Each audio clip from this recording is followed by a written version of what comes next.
Hey Narwhals, I'm your host Luke Narwhal, and welcome back to another weight loss video. Hope you enjoy. Can we stop equating low calorie with healthy? A lot of foods that are nutritious and legitimately healthy are high calorie, but the calorie count does not negate the healthfulness of the food. Nuts, olive oil, peanut butter, and avocados. Yes, it's easy to overeat these foods and thus gain weight, but that does not make them unhealthy. That makes them high calorie, and that's it. Foods like fruit, bread, pasta, rice all have carbohydrates, sugar, fiber, but that does not make them unhealthy. Your body runs off of carbohydrates. We've eaten carbs successfully for 10,000 years. They're not the problem. We need fiber to use the bathroom, and if we don't do that, we get sepsis and die. That's just how it works. Someone said that PB&J sandwiches were unhealthy. The peanut butter gives you healthy fat and some protein. The bread gives you some carbs, and the jam gives you carbs and sugar. The only arguably unhealthy part of the sandwich is the jam, but a tablespoon of jam on your sandwich is not going to ruin your health. Full stop. Eating a PB&J sandwich every single day is not going to make you unhealthy. Low calorie does not equal healthy. That's not how health and nutrition works. Obviously, there's a lot of nuance when it comes to nutrition, but I'm really tired of people ranting about high-calorie foods being bad and unhealthy and dangerous. That is not the message we need to be sending. We want people to lose weight and take control of their health, but scaring them away from actually nutritious food just because it's higher in calories is not the way to do it. I do agree. I think some people swing too hard into the low-calorie hyper-processed foods category. I've fallen into that trap as well, buying the lowest calorie desserts and snack bars I can find instead of, I don't know, eating some damn fruit. Healthy fats are so important for good health too. I used to completely omit nuts, seeds, and avocado from my diet, but I recently decided to include them again, and my satiety and digestion has improved so much. Brains need fats, and people on ultra-low fat diets tend to have higher instances of depression and anxiety. When I eat low-calorie and diet foods, I'm so hungry and unsatisfied. I'd much rather eat a small amount of normal food than a diet version, especially cheese and yogurts. Oh, and diet fizzy drinks, but they don't count as they're not food. The only low-calorie thing I buy is hummus, although I like making it sometimes. I hate low-calorie bread. I feel like there's very few foods in this world that are actively unhealthy, like deep-fried Mars bars. Whether something is healthy or not almost always depends on the amount. Water is healthy, but you can still drink too much and die. Cheeseburgers aren't healthy, but eating one a month isn't going to give you instant diabetes and heart disease if you eat regular meals the rest of the time. But a couple energy drinks a week, lightning, a couple energy drinks a day, skull.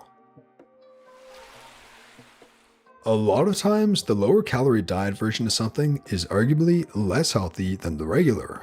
I eat a lot of Greek yogurt. The zero fat varieties have more sugar, or artificial sweetener, which I can't stand, nothing to do with health, and are vastly less satiating to me, people vary, than the regular. If you're not watching, you'll end up eating more calories in general, and certainly consuming more sugar by going with the diet. The same thing applies to a lot of other foods. It's one thing to cut back on fats if you know you have cholesterol issues. It's arguably not helpful to weight loss to eat low fat, or the current craze for gluten-free with people who are not celiac, if you're otherwise healthy.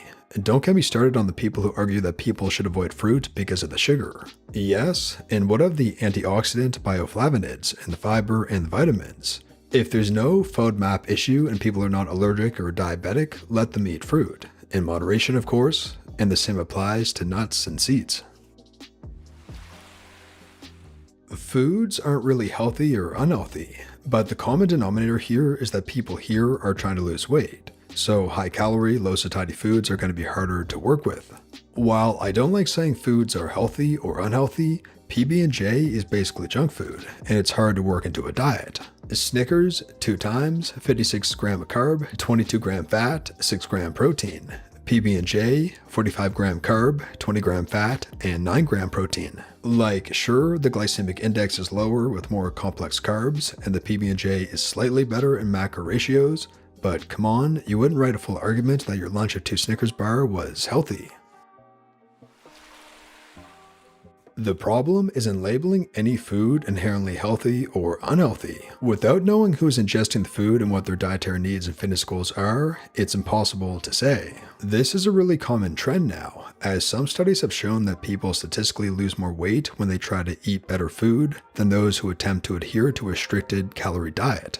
This is, in my opinion, due to the fact that most people fail to stick to diets, and it's easier to stick to one that doesn't ask you to deprive yourself of feeling full. The trade-off is that simply eating better might provide statistically better results in studies, but it's not going to result in drastic weight loss. If you want or need to lose more than 10 to 15 pounds, focusing solely on what you eat, as opposed to how much, will yield diminishing returns.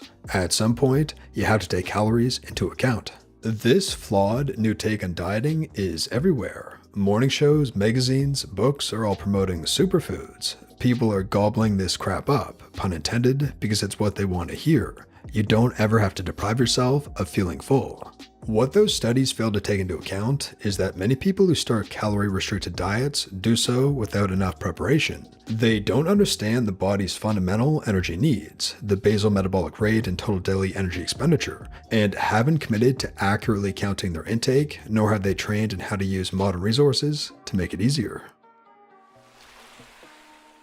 Health is a much more abstract concept than people realize, and it's not actually worth engaging with too much. Is a PB&J sandwich healthy? Maybe. Depending on the peanut butter and jam used, it might be fine, but it could also be 50% sugar if you grab the wrong brands. But then again, you might want a snack that's very high in refined sugar if you're a cyclist looking to refuel after a race. Personally, cutting through all the BS about healthy fats and carbs and nutrients and just seeing low cal equals good really helped me to lose weight and keep it off. I don't really care whether or not vitamin K will reduce my cancer risk by 0.4%, because my goal is to be between 10 to 50% body fat, and reducing calories lets me hit that goal. It also helps me make decisions about my diet. If I'm craving something sweet, I'll have a diet soda because I know it'll slack my craving without adding any calories. I don't care about the aspartame in it because I know that it won't make me fatter. My health will never be perfect, and neither will anyone else's, so I've chosen not to fret about it. But if you find that you can be successful with your strategy, then great. The key to effective lifestyle change is to find what works for you. I'm down around 47 pounds in 5 months. My wife is down around 17, but she's been at this for almost a year now. She's very happy for me, but at the same time, I do sense a little bit of sour grapes. Every now and then, she'll make a comment about my weight loss. For example, the other day, she jokingly called me a skinny bee, while she was lamenting about the lack of weight loss on her part. She insinuated that it was much easier for me to lose weight than for her to lose weight, and so I couldn't resist doing a little jab. I said, "It's obvious to me the reason you aren't losing weight is the sheer number of peanut butter and jelly sandwiches you eat." She retorted, "I don't eat any peanut butter and jelly sandwiches." I replied, "Exactly. I eat them all the time, and look at me." That didn't go over so well, but I still say it was worth it. I work in public health on nutrition. There is endless confusion around the terms healthy and unhealthy. Frankly, it is better to use terms like healthy or unhealthy to describe people rather than foods, as any food item can be consumed at a level which is healthy or unhealthy. It all depends on the person's own state of health and how much they are consuming. In most Western countries, around 2/3 of the people are overweight or obese, and this is increasing. They need to consume less energy per day. Therefore, higher calorie foods are typically labeled unhealthy for most people, and this is largely the case for people on the subreddit.